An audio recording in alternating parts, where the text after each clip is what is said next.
ស្ដីអ្នកទាំងអស់គ្នាខាងមុខខ្ញុំហ្នឹងផ្លូវលបឿនលឿន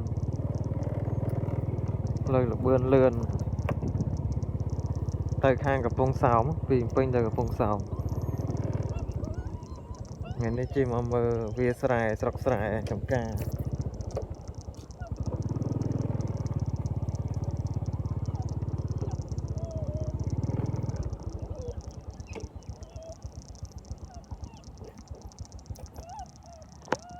ទេសភាពស្អាតណាស់នេះតែគេប្រមូលផលស្រូវអស់ហើយបើពេលគេអត់ទាន់ប្រមូលផលទេសភាពស្អាតជាងនឹងគឺស្រែខៀវស្ងាត់មកងៀមកោមែនឯងគិតតែយំចឹងស្ញៀម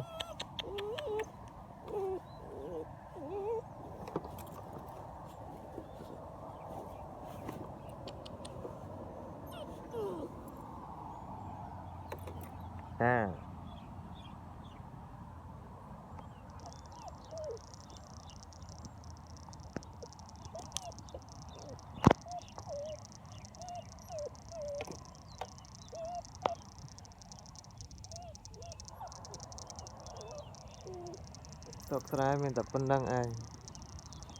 បែបធម្មជាតិ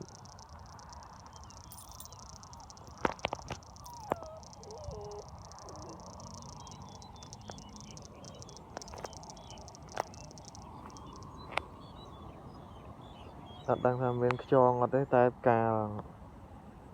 រទឹកឡើងគឺមានខ្យងច្រើននៅលើ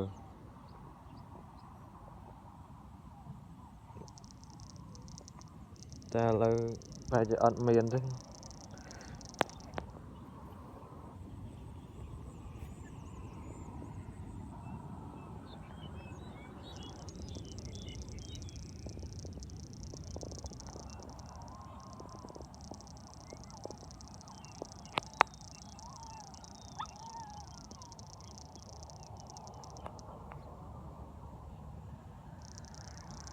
នេះប្រហែលជា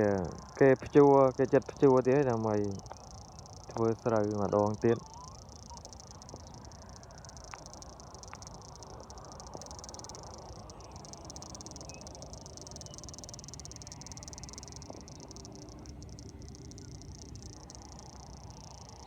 ហ្នឹងហើយអរគុណអ្នកទាំងអស់គ្នាសម្រាប់ការទស្សនាវីដេអូមួយហ្នឹងកុំភ្លេច like Subscribe Channel YouTube ខ្ញុំម្នាក់មួយផងហ្នឹងហើយអរគុណច្រើនអ្នកទាំងអស់គ្នា